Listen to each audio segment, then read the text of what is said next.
So it's an honor to have you back. A friend of mine, Kid Rock, sometimes referred to as Bob. I know him as Bob, but he's been a good friend for a long time, many years, and he's been after something that is for the good of a lot of people, including in particular the public, and having to do with ticket sales and scalping and all of the gouging that you have been reading about. That's gotten worse and worse with time. And I didn't know too much about it, but I checked it out, and it is a big problem. And I think you've been trying to get this done for 20 years or something. He said Trump got it done in 2 weeks. But we came up with a very serious EO, and I'm going to sign it now, and maybe I'll ask you, Will, to explain a little bit about it, please. Of course, sir. So this is an executive order, as you said, that deals with the ticket reselling business. For fans of live entertainment and for entertainers as well, the ticket reselling industry has become a huge issue. These people use bots and computer algorithms to buy up huge blocks of tickets and then jack up the price so that fans of live entertainers like Mr. Ritchie, I almost called him Mr. Rock, don't have access to concerts the way that they should. And when they do, it's at exorbitantly high prices. So what this executive order does, it charges the FTC and the Department of Justice with rigorously enforcing laws on the books in collaboration with state attorneys general that have power over consumer protection and other people who have the power to really crack down on this issue so that entertainers and fans won't be subject to these abusive and oftentimes illegal practices. Good. Thank you very much. Bob, you want to say something? Yeah, anybody it doesn't matter your politics.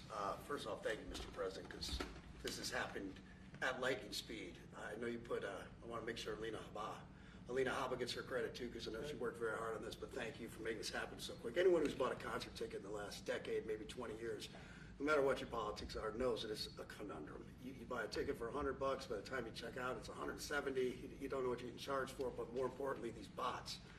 You know, they come in to get all the good tickets to your favorite shows you want to go to, and then they're relisted immediately for sometimes a 400% or 500% markup. And the artists don't see any of that money. And, you know, ultimately, I think this is a great first step. I would love down the road if there would be some legislation that we could actually put a cap on the resale of tickets. And I'm a capitalist and a deregulation guy, but they've tried this in some places in Europe, and it seems to be the only thing that's us as artists be able to get the tickets into the hands of the fans at the prices we set. I'll be the first one to say, and I know the president doesn't like when I say this, but I'm a little overpaid right now. It's kind of ridiculous. I would rather be, you know, a hero to working class people and have them be able to come attend my shows and give them a fair ticket price. I can't control that right now, so hopefully this is a step to really be able to make that happen. I know a lot of artists and a lot of fans who love concerts and music are going to be very appreciative of you taking this And I action, think sir. Bob is more interested in the fans and the people that are having to pay crazy prices than he is the artist. Maybe the artist a little bit, but the fans a lot. I've spoken to him over the years about it, and it's been, it bothers him. It bothers a lot of other artists too. It does.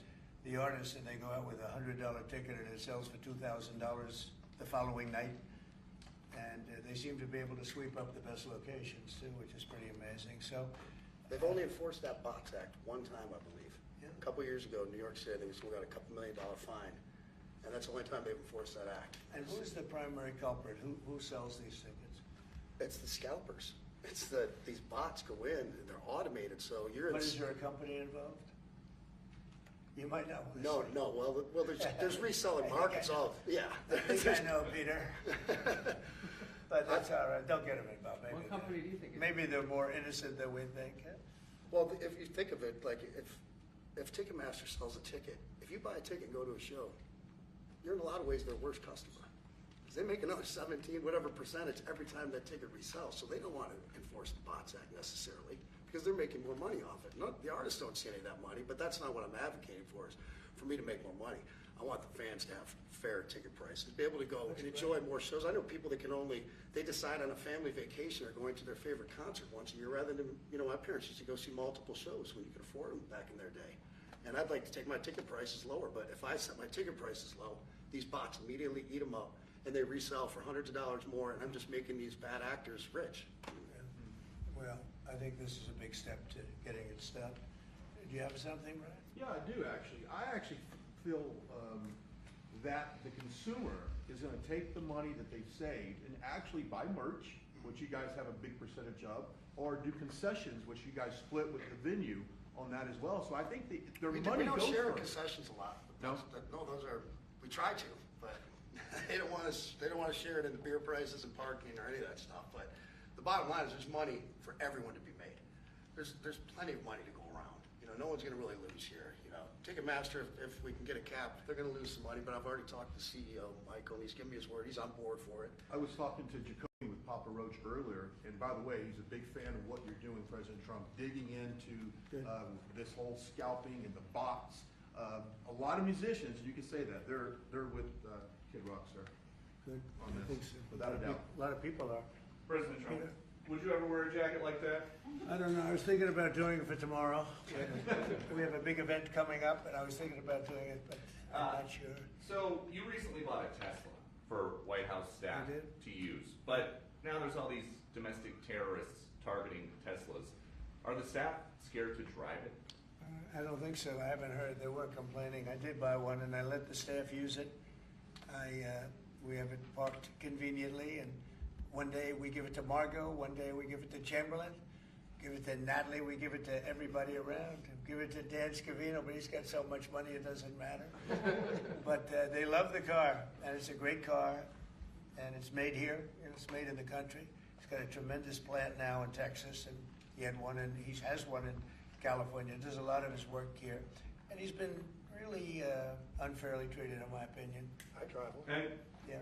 there's this other story, I know it's hypothetical right now, but if you were allowed for some reason to run for a third term, is there a thought that the Democrats could try to run Barack Obama against you I'd love that. for his third term? Boy, I'd love that. That would be a good one. I'd like that.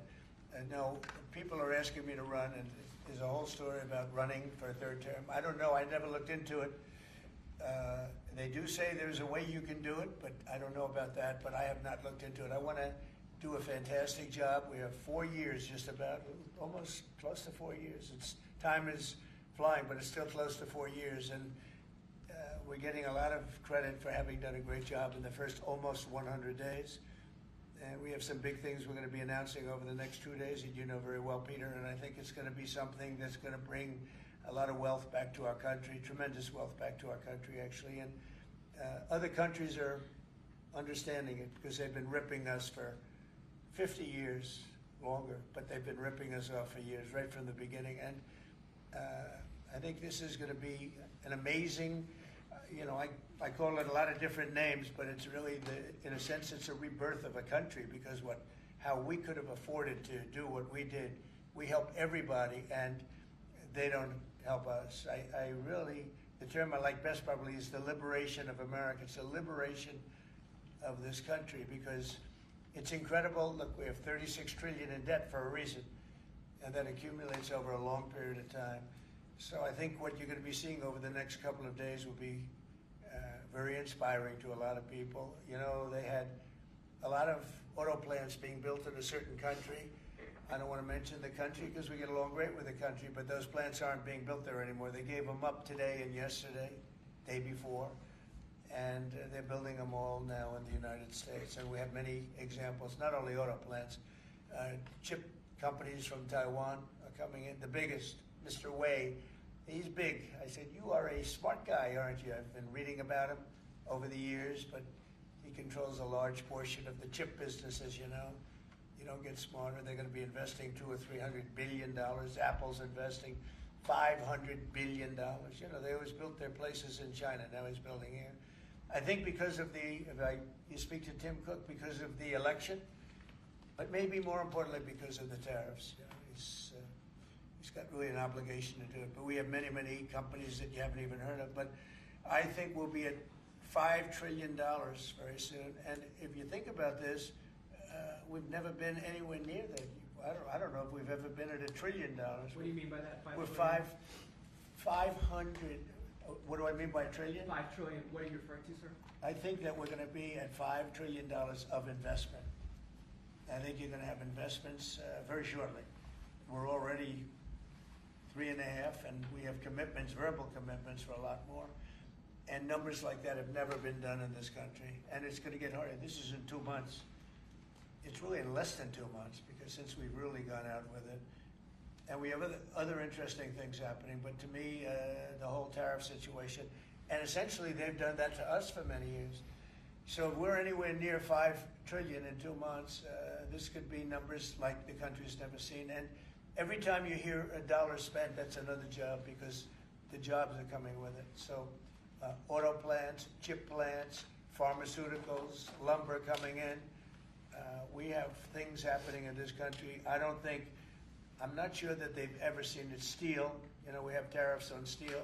They've been here for a while. Steel and aluminum. Nobody's ever seen anything like we're witnessing now. Nobody's ever seen anything. Most of you agree with that. I mean, it's nothing much you can't agree with. We have things happening in terms of jobs and investment, the likes of which I don't think we've ever seen. If you look at, let's say, $4 to $5 trillion in a period of a month and a half, that's even more than you do with your concerts, which are always sold out, right? Nobody's ever seen numbers. And think of it, where Apple's at 500 billion, as I said, but they always used to spend that money in China. Now they're spending it here. That means they're going to build, now they don't have any tariffs. Remember, there are no tariffs if you do your product here, if you build whatever it is in the USA. One of the things we're also trying to get is if you buy a car that was built in the USA, you get a deduction on interest. So if you go out and borrow money to buy a car, if it's built in the USA, never been done before, it's a big deduction for people that really aren't used to deductions, frankly, because people that buy cars like that are not big into the world of deductions, and now they're going to learn about deductions. So I think it's going to be great. Yeah. Mr. President, are you going to move ahead with a universal tariff or different individual tariff rates on a whole variety of different? Well, you're going to see in 2 days, which is maybe tomorrow night or probably Wednesday. You're going to see, and they're reciprocal. So whatever they charge us, we charge them, but we're being nicer than they were. We have a lot of countries, friend and foe. I always say friend and foe, but the friend in many cases is worse than the foe. They took advantage of us, and we are going to be very nice by comparison to what they were. The numbers will be lower than what they've been charging us, and in some cases maybe substantially lower, but we sort of have a world obligation perhaps.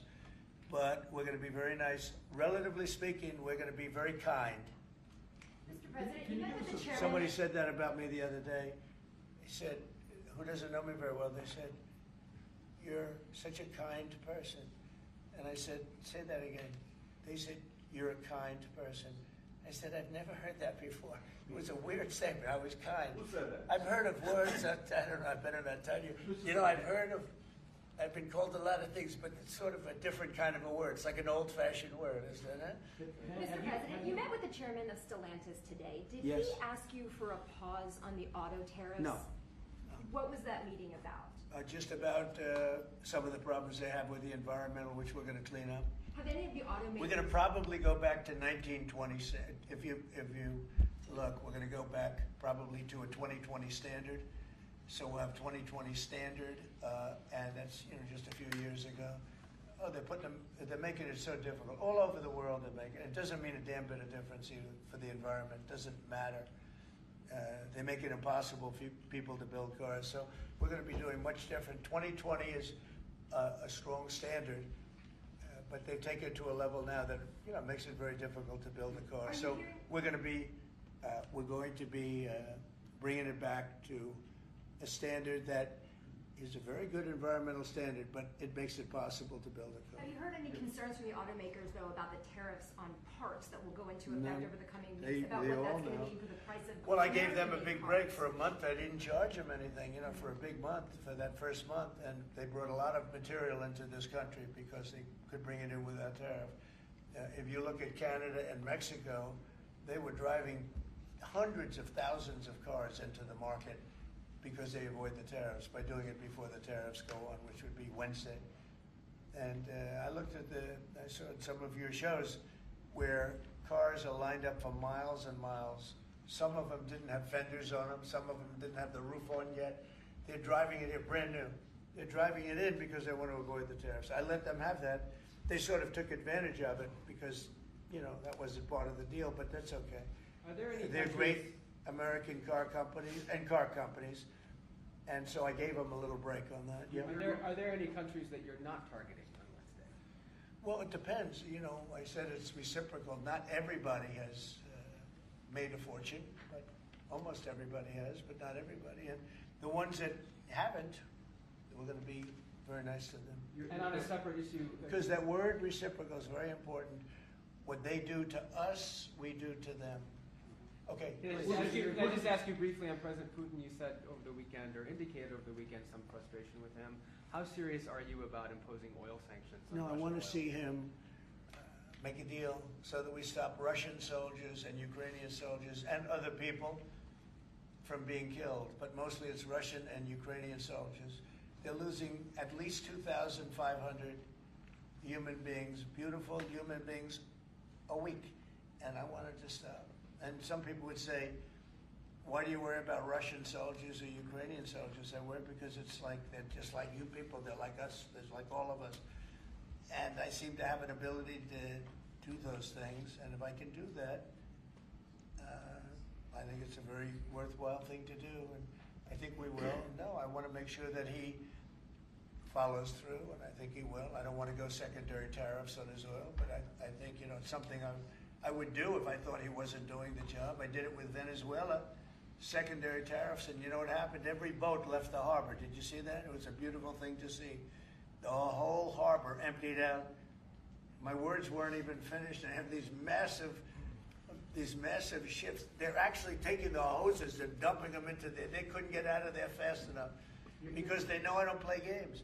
So I think he's going to live up to what he told me, and I think he's going to fulfill his part of the deal. Now, then you have Zelensky, and hopefully he's going to live up. I see he's trying to renegotiate the rare earth.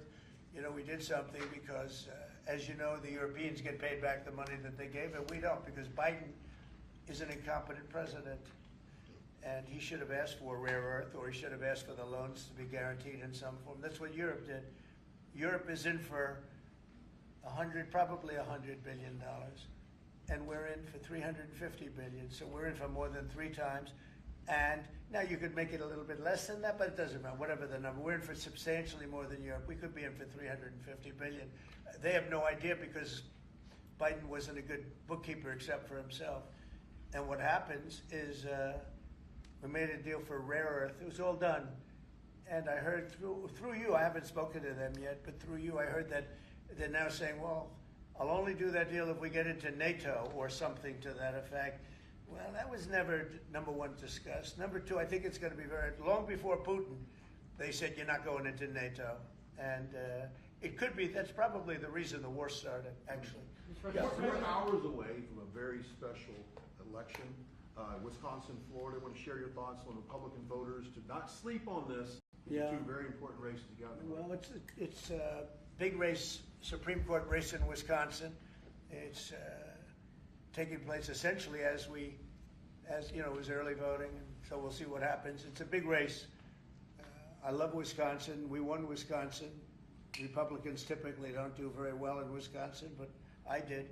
I actually won it twice. I actually probably won it 3 times to be exact. We played their side. Not probably. I won it 3 times. We had a rigged election the second time, but that's one of those things. We had to make this one too big to rig. Would you agree with that, Brian? Yes, Too big sir. to rig? Yes, sir.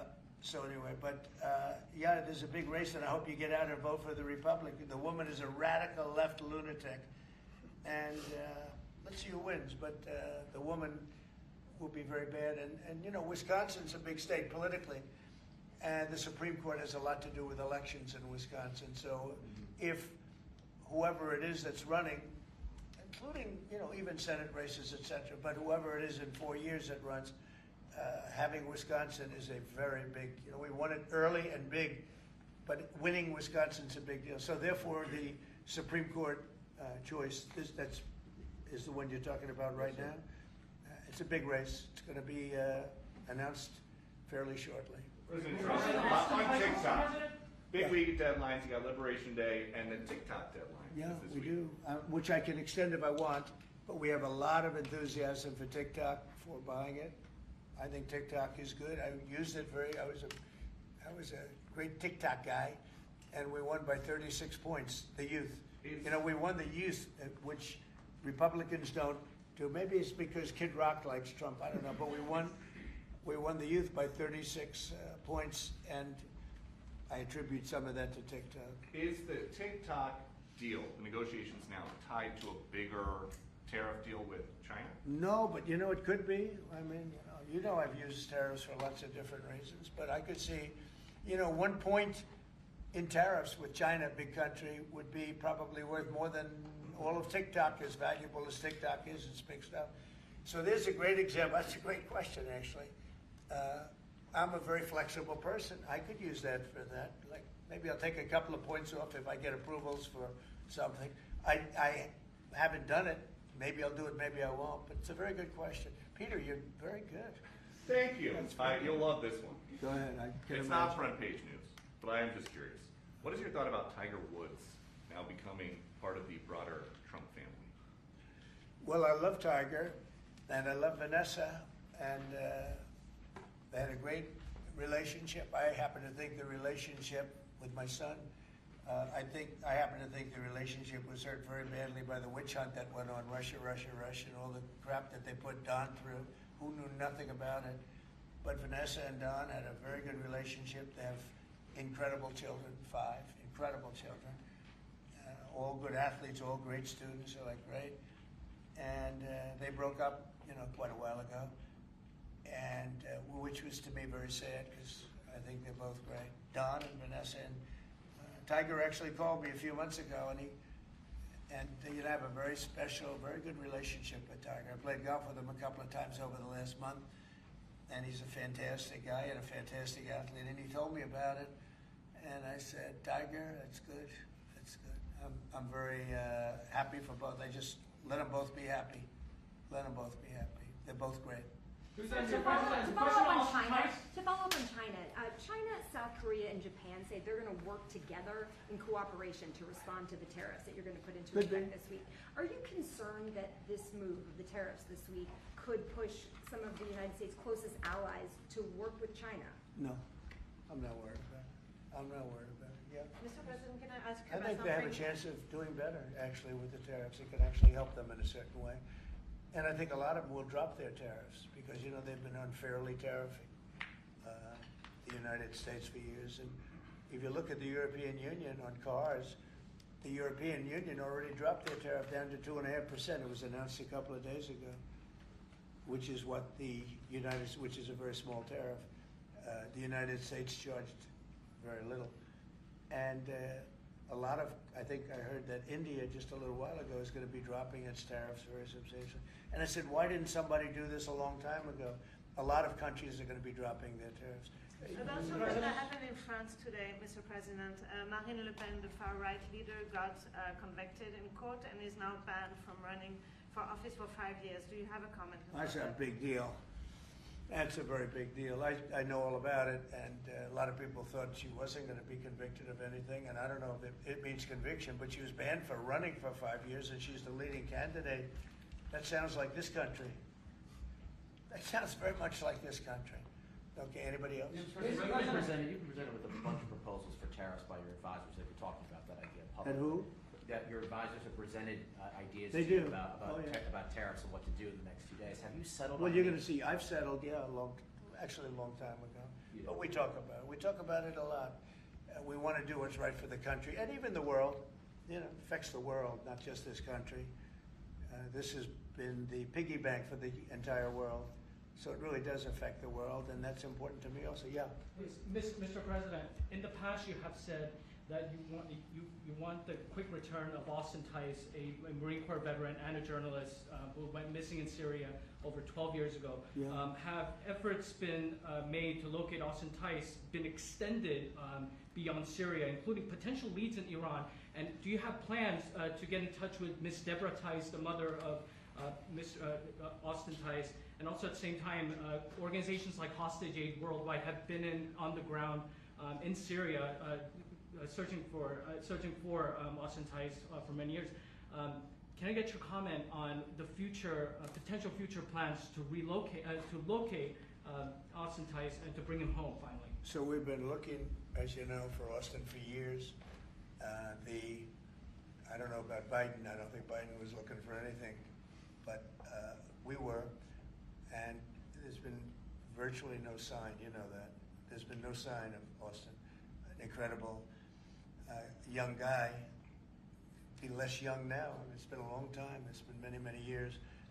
The mother is fantastic. She's a very committed mother that her whole life is to find her son, who was in Syria and just disappeared off the face of the earth. So, you know, a lot of bad things happen. But we're always, you know, we will never, until we find out something definitive, one way or the other, we'll never stop looking for him.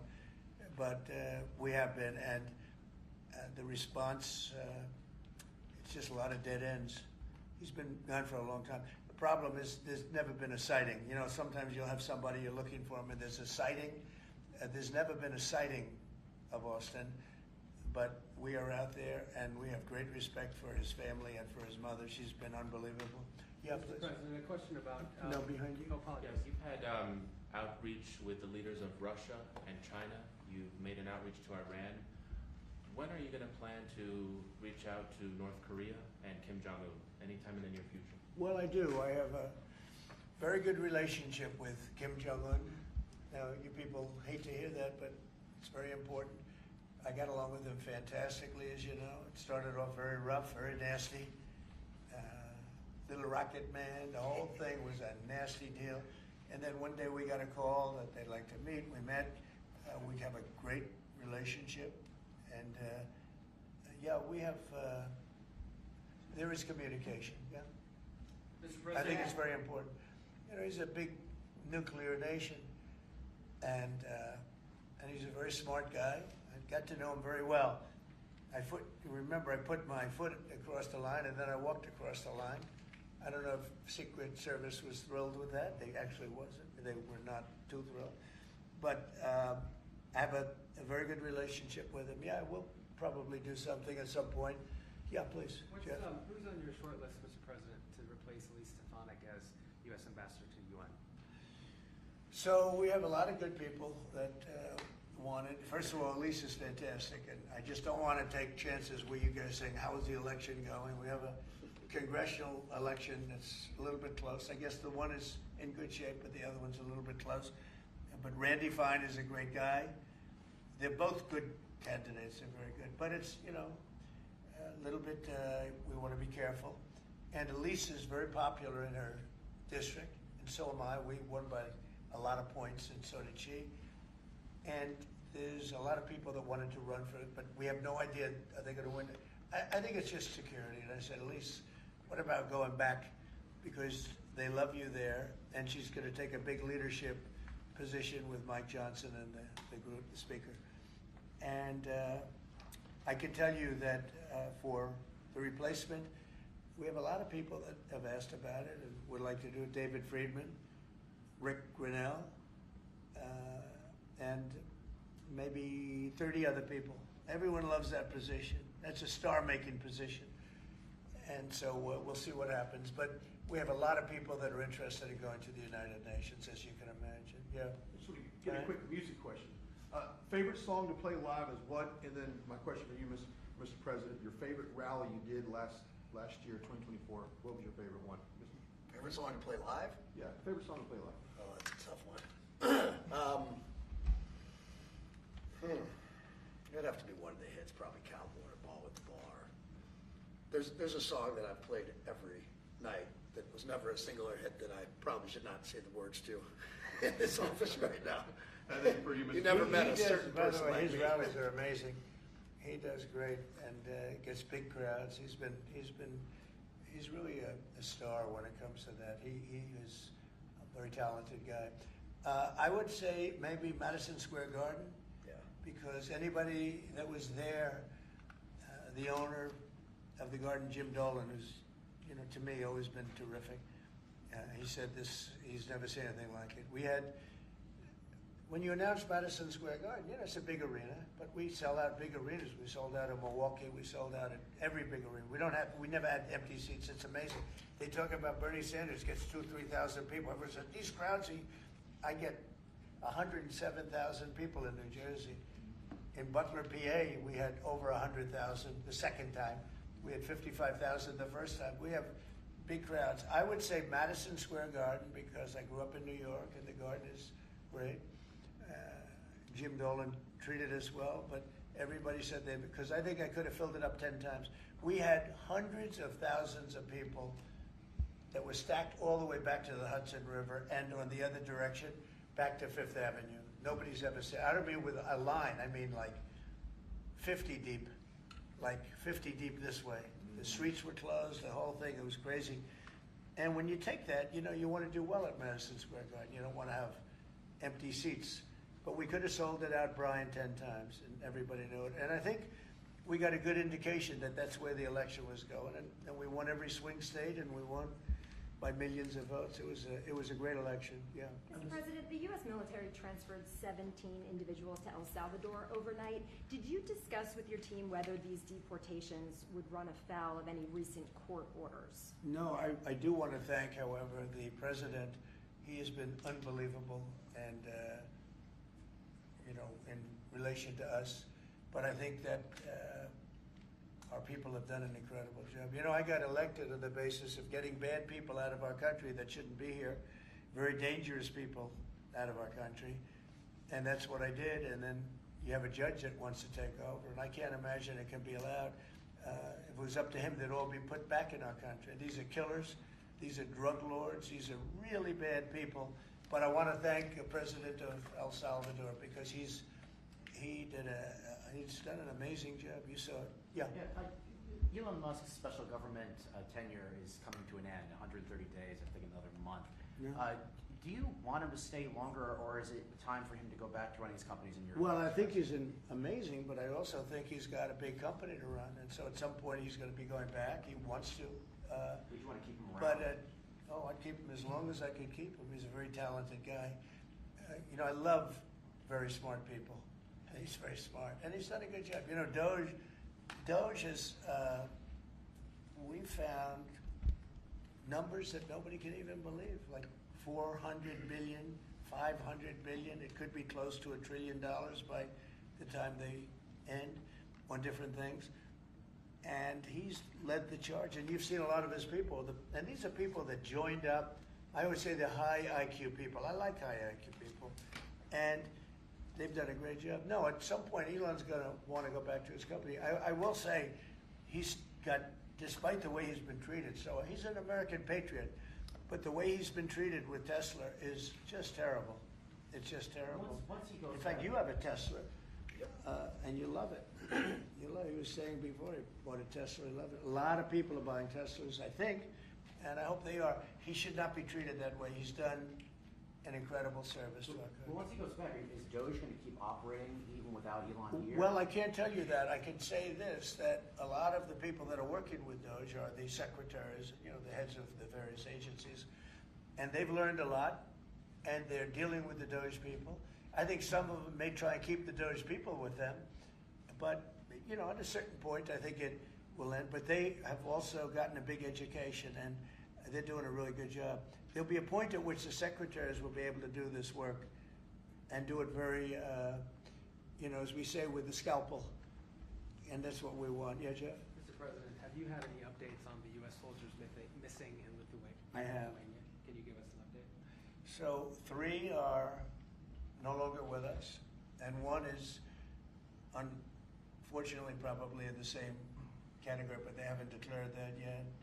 It was a very heavy truck, like a toy, but really heavy. It lifted the heaviest equipment, and it would seem that the bank of a lake collapsed. The weight is so big, and it was at night, and it was very cold weather, and ice, a lot of ice, and it's possibly slipped. And the weight is so enormous of this thing. It's a massively heavy vehicle, and if they slipped a little bit, that's probably what happened, and it flipped. And 3 are gone. and one is missing. On a separate topic, follow up on immigration, did you see the video of the Tufts University student who was taken off the street by ICE agents last week in hoodies and masks? There's been a lot of criticism of that. Are you comfortable with how that was handled? Well, I haven't really looked at it in any detail, but I will. I mean, I have seen it quickly, but not, I wouldn't want to comment on it. Yeah, please. Yeah, Mr. President, would you be able to confirm recent reporting that you are making plans to go to Saudi Arabia next month? And if so, why is Saudi Arabia so important? So, I have a very good relationship with the Middle East. In fact, if you look at Michigan, I won the vote by a lot. People were a little surprised. And I have a very good relationship with Mohammed and the king. His son is Mohammed, he's great. Crown Prince, actually he's Prime Minister too. He's got a lot of good titles. But he's great, and the king has been wonderful. And if you remember, last time I went to Saudi Arabia, I put him first on the list because they agreed to buy $450 billion worth of American goods, military and otherwise.